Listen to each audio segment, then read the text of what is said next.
কি টোটকা করলে পরে আপনারা ফলহারিণী কালিকা পুজোর ম্যাক্সিমাম ভালো ফলাফল পেতে পারবেন। 5 এবং 6 দুদিন যাবতই কিন্তু আমাদের বিশেষ প্রতিকারের পুজো, বিশেষ করে ফলহারিণী কালিকা পূজার যে বিশেষ পুজো তার জন্য নাম নেওয়া চলছে। যাদের জীবনে শনিজনিত সমস্যা চলছে, কালসর্প দোষ, মঙ্গল দোষ, এছাড়াও সন্তান ধারণের ক্ষেত্রে বাধা আসছে, কারণ ফলপ্রাপ্তির জন্য, সন্তান প্রাপ্তির জন্য ফলহারিণী কালিকা পূজা কিন্তু এক বিশেষ মাহাত্ম্য রয়েছে। ফলহারিণী কালিকা পুজোয় এই ধরনের প্রতিকার অর্থাৎ সন্তান ধারণের প্রতিকার যদি আমরা করি, অবশ্যই কিন্তু তার সুদূর প্রসারী ভালো ফলাফল পাওয়া যায়।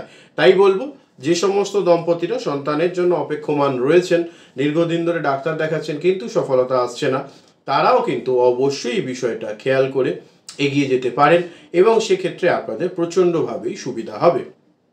এছাড়া যে বিষয়টা বলবো সেটা হচ্ছে এর পাশাপাশি আরও একটা জিনিস যেটা আপনাদেরকে না বললেই নয়, সেটা হচ্ছে যে আজকে আপনাদেরকে বলে দেওয়া বেশ কিছু টোটকাও কিন্তু আপনাদের জীবনে খুব ভালো কাজে লাগবে। ফলে এইটা কাজে লাগান, এগিয়ে চলুন, নিশ্চিত ভালো ফলাফল পাবেন।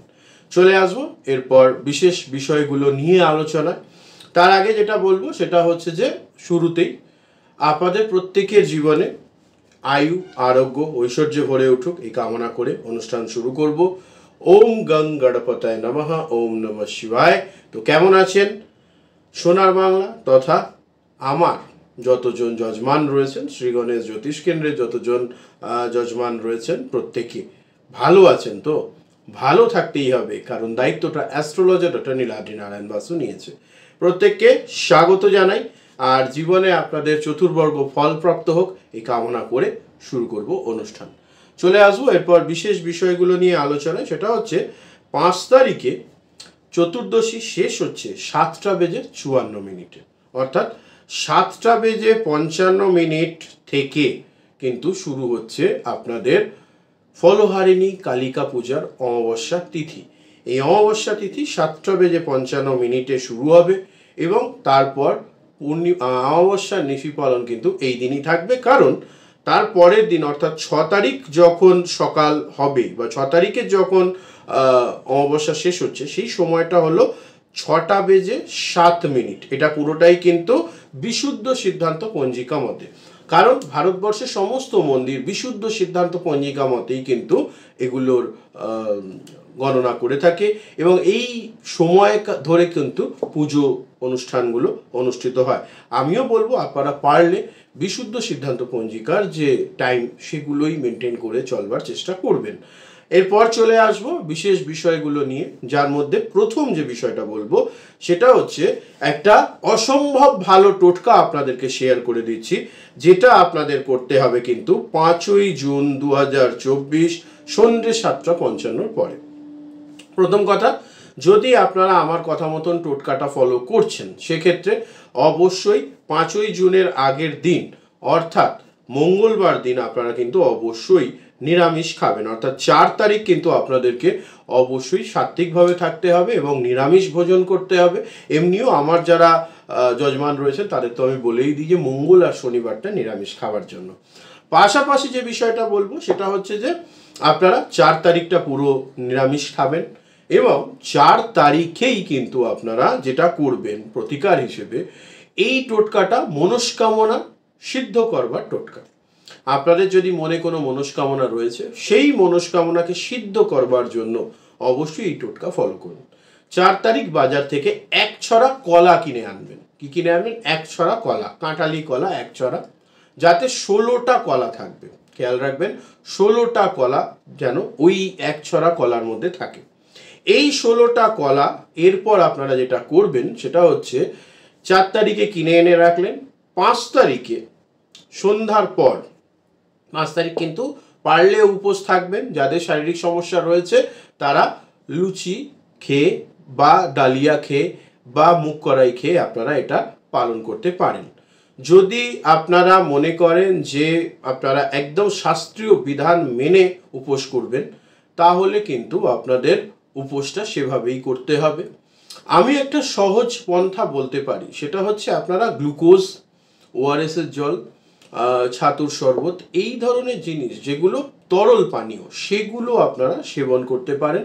সেইভাবে যদি আপনারা সেবন করে এই মনস্কামনা জানানোর যে তিথি, যে সিস্টেম বা যে উপোস রাখার বিষয়, সেটা এইভাবে করতে পারেন। এটাতে কিন্তু শাস্ত্রীয় বিধান রয়েছে, কারণ অনেক সময় অনেকের এখনকার বর্তমান দিনে তো শরীর স্বাস্থ্য ভালো যায় না, অনেকে বিভিন্ন ওষুধ খেতে হয়। তো সেই কারণে একে আমরা জল জাতীয় উপোস বা জলীয় উপোস বলে থাকি, এবং এটার কথা কিন্তু শাস্ত্রীয় বিধানে রয়েছে। ফলে একটা নিয়ম আছে যে দাঁতে করে কাটা যাবে না, অর্থাৎ চেবানো যাবে না, এরকম জিনিস।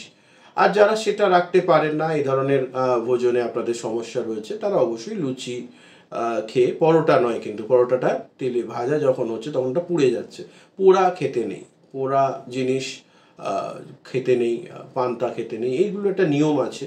তো যাই হোক, সেগুলো নিয়ে অন্য কোনো দিন আলোচনা করব। তো মেনলি আপনারা এভাবেই রাখবেন সিস্টেমটা। ফলো করে যেটা করবেন সেটা হচ্ছে যে এই পুরো বিষয়টার সঙ্গে আরও যেটা করবেন সেটা হচ্ছে যে অবশ্যই এই দিনকে আপনারা কিন্তু সন্ধে 7:55 পরে বাড়ির আশেপাশের কোনো কালী মন্দিরে যাবেন, যত্ন করে মাকে প্রণাম করবেন, মায়ের জন্য পারলে ফুল মিষ্টি এগুলো নিয়ে যাবেন অবশ্যই, এবং তার সঙ্গে সঙ্গে ওই বাজার থেকে 4 তারিখ অর্থাৎ তার আগের দিন কিনে রাখা কলা অবশ্যই সেটাকে নিয়ে যাবেন। এক ছড়া কলা, যে ছড়াতে 16টা কলা থাকবে, এই কলা নিয়ে যান, নিয়ে গিয়ে ঠাকুরমশাইকে দিন এবং আপনার নাম গোত্র বলে সংকল্প করান, বলে এইটা মায়ের কাছে অর্পণ করে দিন। খেয়াল রাখবেন অর্পণ করবার সময় মনে মনে আপনার যে মনস্কামনা, যে কোনো একটি মনস্কামনা জানিয়ে মায়ের কাছে এই কলা অর্পণ করবেন। যদি আপনার সৎ চিন্তাভাবনা যুক্ত মনস্কামনা হয়, মায়ের কৃপায় অবশ্যই কিন্তু এটা সফল হবে। পাশাপাশি আরও একটা বিষয় যেটা বলবো সেটা হচ্ছে যে একটাই মনস্কামনা রাখবেন, কিন্তু 2-3টে মনস্কামনা নয়। এই যে কলাটা অর্পণ করলেন, ঠাকুরমশাই পুজো দেওয়ার পর এই কলাটা আপনাকে ফিরিয়ে দিতে চাইলেও আপনারা ফেরত নেবেন না, বলবেন না ওটা মন্দিরের জন্য। আপনি সঙ্গে করে যে ফুল এবং সন্দেশ প্রসাদ মায়ের জন্য নিয়ে গেছেন, সেটা পুজো করে ঠাকুরমশাই দিলে পরে সেই প্রসাদ বাড়িতে এনে আপনি গ্রহণ করবেন।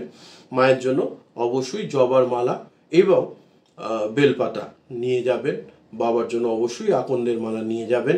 এগুলো নিয়ে মন্দিরে যান, ঠাকুরমশাইকে নামগোত্র বলে সংকল্প করান, এবং তার সঙ্গে সঙ্গে যেটা করবেন সেটা হচ্ছে অবশ্যই কিন্তু আপনারা কিছু দক্ষিণা অবশ্যই ঠাকুরমশাইকে দেবেন, এবং দেখবেন ঠাকুরমশাই যেন ওই দক্ষিণাতে সন্তুষ্ট হয়। অর্থাৎ আপনি এমন একটা দক্ষিণা দিলেন যাতে ঠাকুরমশাই সন্তুষ্ট না, সেক্ষেত্রে কিন্তু আপনার এই যে পুরো কর্মকাণ্ড সেটাই বাধা পড়ে যাবে। ফলে উনি যাতে সৎ মনে এটা গ্রহণ করেন সেটার ব্যবস্থা করবেন। তো এই ছিল আপনাদের জন্য 16 আনা প্রাপ্তির একটা বিষয়। এখানে একটা খুব ইম্পর্টেন্ট জিনিস রয়েছে, সেটা হচ্ছে আমি এটা বলিনি, এবার বলবো। সেটা হচ্ছে 16টা তো কলা দিলাম, সঙ্গে একটা 1 টাকার কয়েন দিতে হবে। আপনি 50 টাকা দক্ষিণা ঠাকুরমশাইকে দিন, 100 টাকা দিন, 500 টাকা দিন, কিন্তু একটা 1 টাকার কয়েনও কিন্তু দেবেন সঙ্গে। তাহলেই 16টা কলায় 16 আনা দিয়ে পুজো দিলে পরে আপনার মনস্কামনা 16 কলা পূর্ণ হবে। এবার বোঝা গেছে রহস্যটা। এবং অনেক আগে থেকে বলে দিচ্ছি, আপনারা কিন্তু সেই মতো এটাকে প্ল্যান করতে পারবেন। ঠিক আছে, এটা ফলো করুন। এর পাশাপাশি যারা বাড়িতেই অনুষ্ঠান করবেন এবং এই মনস্কামনা জানানোর পরে বাড়ি চলে আসবেন, বাড়িতে এই যে আমার পেছনে রয়েছেন আমার আরাধ্য শ্রী শ্রী মা তারা, মা তারার ভালো করে সেই দিন একটা ফটো বাজার থেকে কিনে আনবেন, এনে আলাদা করে হলুদ রঙের কাপড়ের ওপরে পেতে সন্ধ্যার দিকে, এটা 2 নম্বর টোটকা বলছি আমি, সন্ধ্যার দিকে অবশ্যই কিন্তু আপনারা কি করবেন, সন্ধ্যার দিকে অবশ্যই এটাকে আপনারা মায়ের কাছে পুজো করবেন। হলুদ রঙের ফুল, হলুদ রঙের মিষ্টি, এবং তার পাশাপাশি অবশ্যই কিন্তু আপনারা বেলপাতা এবং জবা ফুল, লাল লাল জবা ফুল তারা ওই নম বলে একটা মন্ত্রও কিন্তু খুব ফেমাস রয়েছে বীরভূমের গ্রামে গ্রামে। তাই মায়ের খুব প্রিয় হচ্ছে লাল জবা ফুল এবং সঙ্গে হচ্ছে বিল্লপত্র। এটা দিয়ে ওং শ্রী শ্রী তারা মায়ে নমঃ বা ওং তারাই নমঃ বা তারা চ বিদ্মহে মহাদেবায় ধীমহি তন্ন তারায় প্রচোদয়াৎ, এই মন্ত্র কিন্তু আপনারা মা তারা আরাধনা করতে পারেন।